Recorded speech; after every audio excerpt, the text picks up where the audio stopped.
energy there, heat it up. The atoms and molecules there start vibrating more. And they're connected to their neighbors, right? They start pulling on their neighbors and they get their neighbors vibrating more.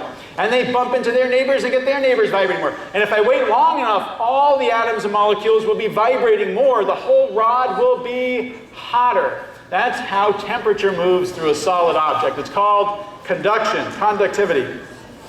I'm reminded of this in the morning when I get out of bed. I step on the carpet, not so bad, right? I walk to the bathroom, I step on the tile. What does that feel like? Brr, right now I'm awake. But in my house in the morning, the carpet and the tile, they're all the same temperature. Why do they feel so different? Because of thermal conductivity. Heat always wants to flow from the hot place to the cold place. Heat always goes from hot to cold. When I get out of bed in the morning, my feet are toasty warm compared to the carpet and the tile. I step on the carpet and the heat wants to leave my foot and go into the carpet, but it can't. It gets stuck. The carpet is a really poor thermal conductor, so the heat stays in my foot. Then I step on the tile, and the heat goes into the tile and it moves away because the tile is a good thermal conductor. More heat leaves my foot, and my foot loses a lot of its heat, and the tile feels cold. There's a very dramatic demonstration, maybe you've seen it done, where they spread out white-hot coals, 2,000 degree coals, and walk across them with bare feet. Have you seen this? Yeah, they choose those coals very carefully. A little bit of physics going on there. Those coals are very porous. You know what that means? They're like little sponges, lots of little air pockets. So they're very poor thermal conductors. When the person steps on those coals with their bare feet, the heat wants to go into their foot and burn their foot, but it can't move through the coal very well because the coal is a very poor thermal conductor. So as long as the person's only standing there for a few seconds and they get off, they're okay. You would never step on a good thermal conductor, like a piece of metal that was 2,000 degrees. That would be bad news. That would be the last thing you ever stepped on. Bad. Now, I'm sorry, the theater wouldn't let me do that demonstration for you. But I can do something very similar. I can make something really cold using liquid nitrogen, and I've told you that, that can damage your skin also. I'm going to use a graham cracker, because a graham cracker is very porous, lots of little air pockets, which means it's a very poor thermal conductor. And as long as I keep moving it around, I'm okay. So I'm going to make it really cold. Are you ready? Am I ready?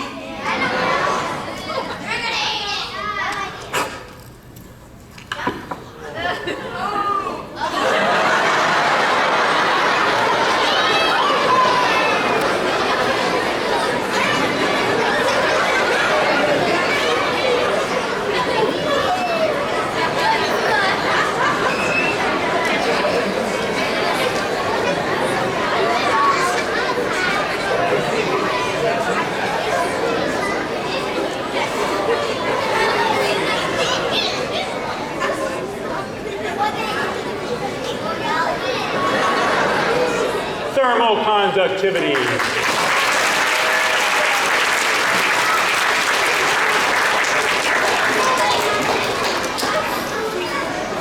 So we've been talking about temperature, thermal expansion. That's how a lot of our thermometers work. We talked about bridges expanding and contracting, but really lots of our products are used in hot and cold temperatures. That's a filling in a tooth. It's a different material than the tooth. Sometimes we eat and drink cold things. Sometimes we eat and drink hot things. I hope somebody tested that to make sure it expands and contracts at the same rate as the tooth, or we might be in a lot of trouble. Have you sat in aluminum bleachers like this at the park on a cool evening? What happens? It's freezing. Yeah, ask your parents, they'll tell you. You get cold sitting on those things. That's because aluminum is a really good conductor of heat. The heat leaves your body and it moves away. More heat leaves your body and moves away. You would be much more comfortable from a temperature perspective sitting on wooden bleachers. This high-tech device, a frying pan, a little bit of physics there. The bottom of that frying pan, you want to be a really good conductor of heat so that your food cooks evenly. But there's something on that frying pan, you want to be a really poor conductor of heat. The handle, you don't want that to get hot. And we talked about the carpet and the tile in your house, but sometimes when you climb into bed and you have those nice smooth sheets, what does it feel like? It feels cold, right, when you climb into your sheets in bed? But you can put flannel sheets on. Flannel sheets and your other sheets are made out of the same material. It's all cotton. But your other sheets are nice and smooth. The weave is very tight. They're smooth, and they can conduct heat pretty well. So when you get into bed, your heat gets conducted away, and it feels cold. Flannel sheets are kind of fuzzy. They trap a lot of air. And because of that, they're poor conductors of heat. So you get in there, and the heat doesn't get conducted away, and it feels nice and warm when you get into bed with flannel sheets. The physics of temperature, it's all around us.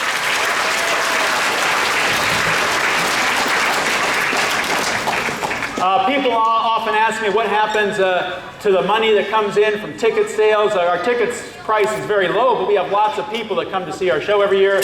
We sell t-shirts. A lot of you made donations when you were buying your tickets. We appreciate that very much. This is the biggest and best thing we do. We do a lot of things for physics education, but this is the biggest and best thing. We provide field trips for local Title I schools. Title I means that a high percentage of the students are qualify for a free lunch. So these are schools that often cannot afford to go on field trips. Some of the teachers tell me this is the only field trip they go on because we pay for the buses. We bring them to Foothill College. We put on the physics show. They get a tour of our beautiful campus. They even get a physics show t-shirt. As my colleague likes to say, every kid now has a t-shirt with the name of a college on it, and that t-shirt has nothing to do with sports.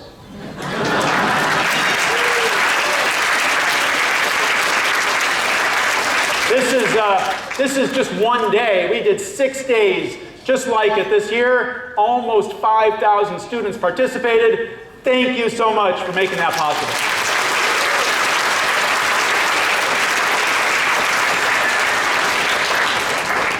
Our last topic of the day is pressure. Pressure. What is pressure? Pressure is a force per unit area. A force per unit area. What does that mean? It means if you're running around the house and you bump into the side of the table, not so bad, right?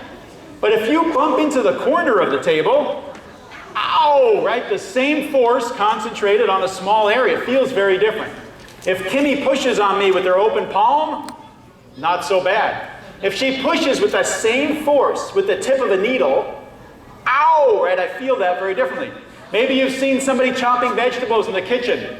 If that knife is nice and sharp, the force is concentrated on a small area, it goes right through the food. But if that knife is dull, the force is spread out over a larger area. It doesn't have the same effect on the food. Pressure. Now we're going to do a little demonstration with two of our favorite things. Balloons. And nails. Best of friends. So, I'm going to give Frank a balloon here that he is going to try to carefully balance on 2 nails. And then we'll add a little pressure.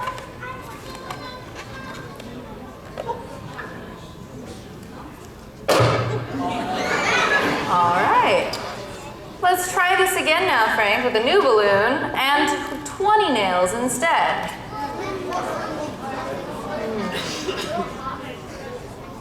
One weight. 2 weights, 3 weights, 4, 5, 6 weights. Frank, we're all done waiting. Now wait a minute. Did you bring your indestructible balloon to the physics show today? Sometimes I'm sneaky.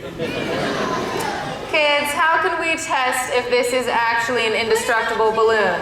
Put it back on the 2 nails. Wow, I think they get the point, Frank. It's a sharp crowd.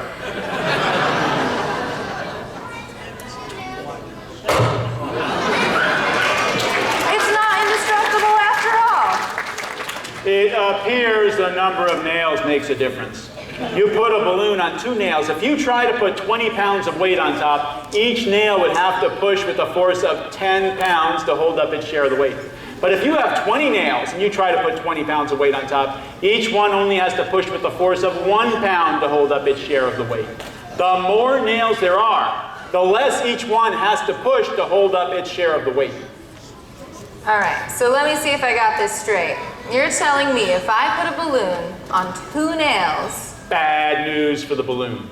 But if I put a balloon on 20 nails? Not so bad.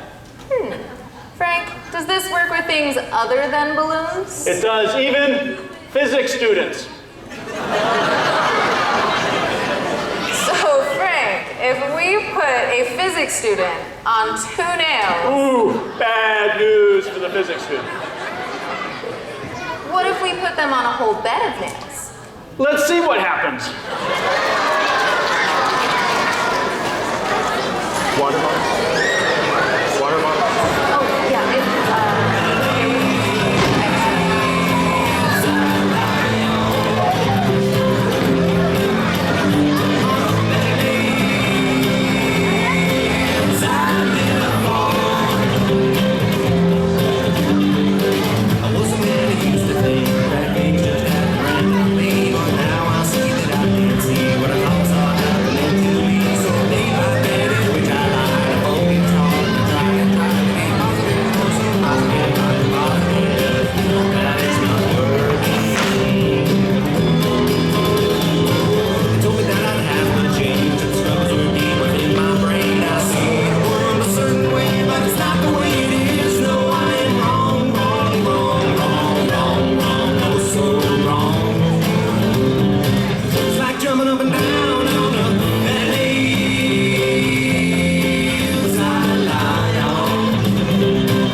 Get hurt during this demonstration. You understand what we're doing here, right? There's a bed of nails underneath her. There's a bed of nails on top of her. We're gonna smash that cinder block. Are you ready?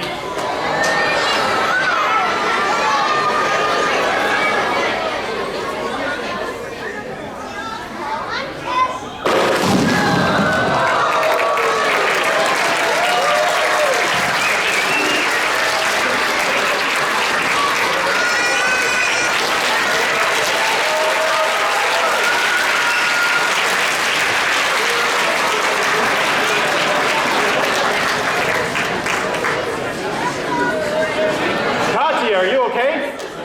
No leaks. No leaks!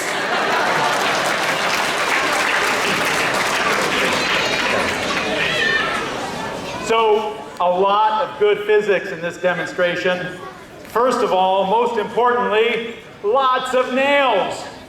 Just like the balloon earlier, the more nails the better. We put Katya on about 800 nails, so each nail didn't have to push very hard, and that protected her. We didn't talk about it today, maybe next time. Inertia. Inertia means when something is at rest, it wants to stay at rest. The top bed of nails, the cinder block, have a lot of inertia. The hammer wants to make them move, but they resist that, and that inertia protects her. And the other thing is energy. The hammer has lots of energy as it's traveling through the air, and most of that energy goes into smashing the block instead of smashing Katya. So all those things protect her. A lot of physics in that demonstration, and just a fun way for us to end our show, don't you think?